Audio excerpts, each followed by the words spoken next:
Hello, I'm Jenny Miller. I'm the Chief Executive of PAMIS and I've been in post for 2.5 years now. I inherited an organisation that promotes a more inclusive society. The story of PAMIS begins in about 1985 when the late Brian Ricks, who was then Secretary of General of MenCap, decided that he wanted MenCap to do more for the families of people with profound and multiple learning disabilities. Loretta and I were very much convinced that there was a need for such a project. So by about 1992, the new organisation was established and we hit on the idea of forming a new charity, which was PAMIS. It was partly the outcome of Loretta and I moving up here. It was also because there was sufficient interest within the Scottish Executive in beginning to support this very neglected group of families. If you had a problem, you could take it to PAMIS, and if they didn't have the answer, they would find somebody that had the answer for you. So you were never sort of left on your own. You knew that you could just go and speak to them, and you could actually speak to any of the staff. It was, it was just that sort of shoulder, if you like, a big support, which was in our lives was just such a wonderful bonus. We were lucky. We were very lucky, very, very fortunate. And I to this, to the day I die, I'll be grateful to James and Loretta and to PAMIS for all the support. What Loretta and James Hogg were doing 25 years ago, we're still having to do an awful lot of that. We're still having to campaign. In a way, that's quite sad that we still need to be promoting inclusion, but in a way, it's also it means that we're here to stay, and it means that we are really committed to the role that we have.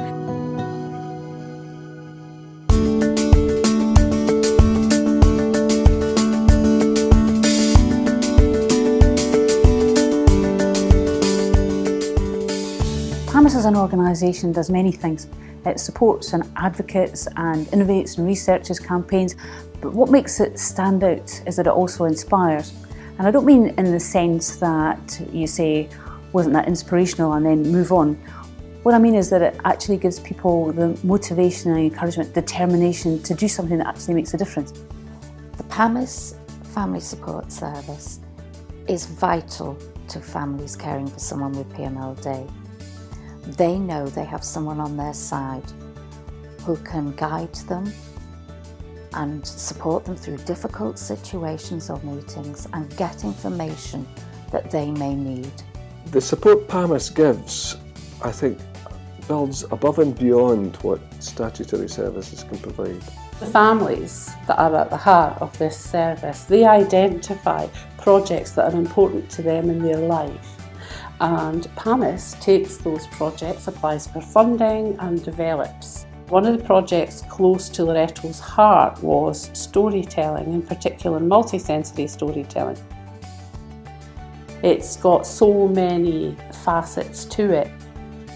We absolutely believe that people with profound and multiple learning disabilities and their family carers are the best educators. And this year, because it was our birthday, we celebrated by hosting an international conference promoting inclusion, transforming lives. And it was that idea and concept that somebody with a profound and multiple learning disability and their family carers could really teach others about what inclusion means and how to be inclusive and how to engage.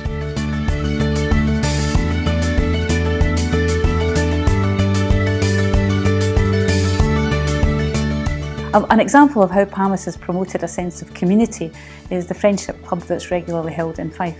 And when it started a number of years ago, only a few families attended the arts and crafts and music and storytelling sessions. But over the years, it's grown into a hugely successful event, and this success reflects the fact that it has got something for everyone.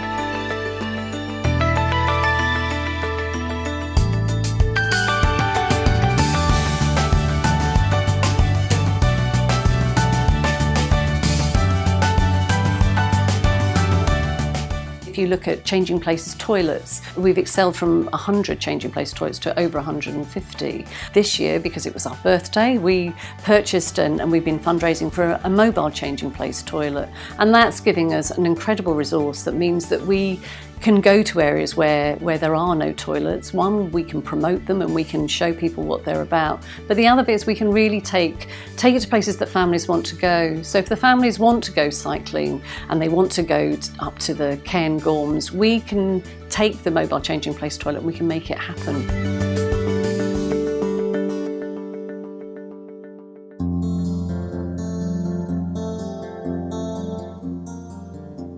Family carers were the instigators of developing a training program that sees a family carer working alongside a physiotherapist or an occupational therapist and really translating that language of what 24-hour postural care is all about into a way that families really understand and engage.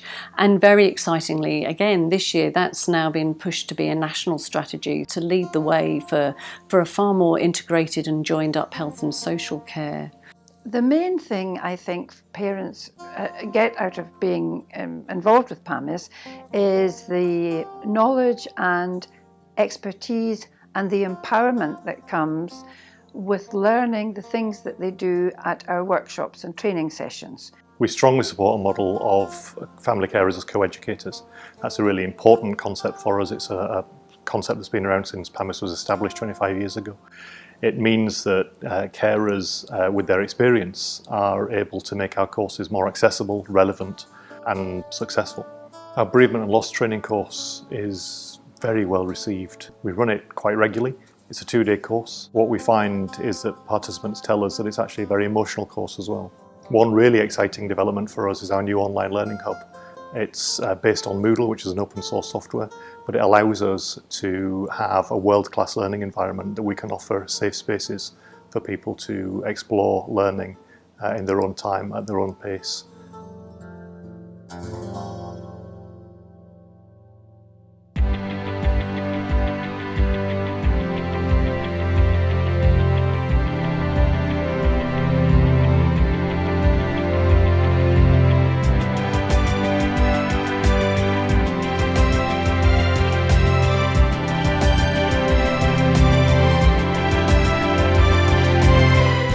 The current digital passport work is going in loads of different directions. So a lot of services are really interested in this concept. They're portable, they're easily updatable, because it's all kind of electronic, and so they really are user friendly, and particularly in this time of increased e-health and using electronic means to provide information, it's a real step forward. Families have told me that the benefits of the passport to them are that the family member that they look after is listened to. But also it's so that the families don't have to repeat over and over and over again the same information that they're having to give to people that are caring for their family member. I see the passport making my role significantly easier because it's bringing a document to life. I don't have to keep on communicating this information again and again. It's there in their passport. If we can support a child or an adult and their family to achieve a good life, then I believe that I'm doing my job and my staff are doing their jobs.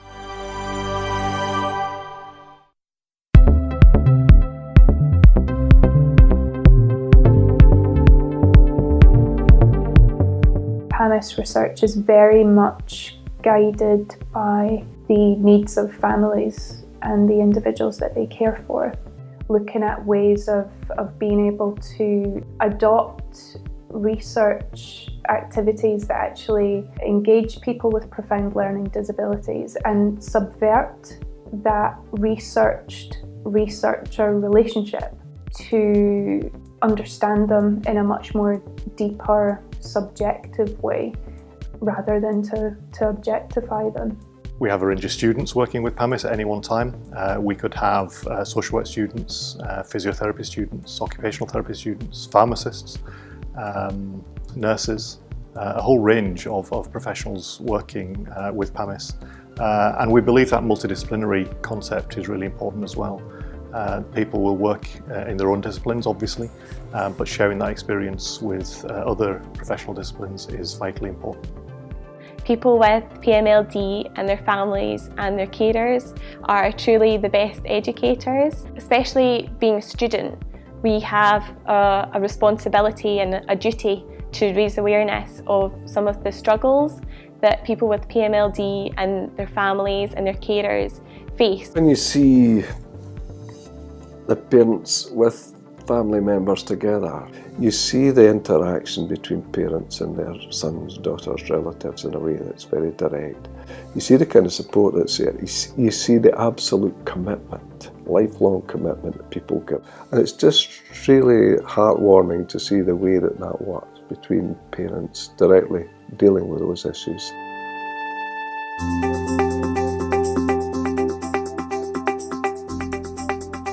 So what about the next 25 years? We will still be promoting more inclusive society.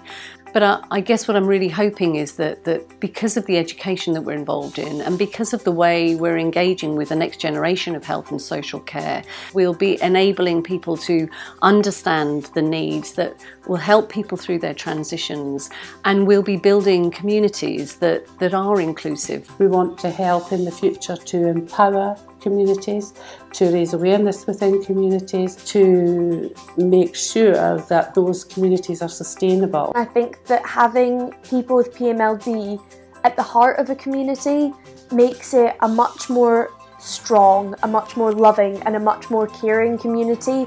I recognise that an enormous amount of effort has to go into all of this work and that there are financial implications. And what I would like to see in the next 10 years is that valuable work that PAMIS does receives widespread recognition and appropriate funding is made available to support its work in the future. Really broadening our engagement means that we can build cultures and we can build societies that learn and work and accept and enjoy being with some of our most valued and respected individuals, people with profound and multiple learning disabilities and their family carers. They are some of the most inspirational people I've ever worked with.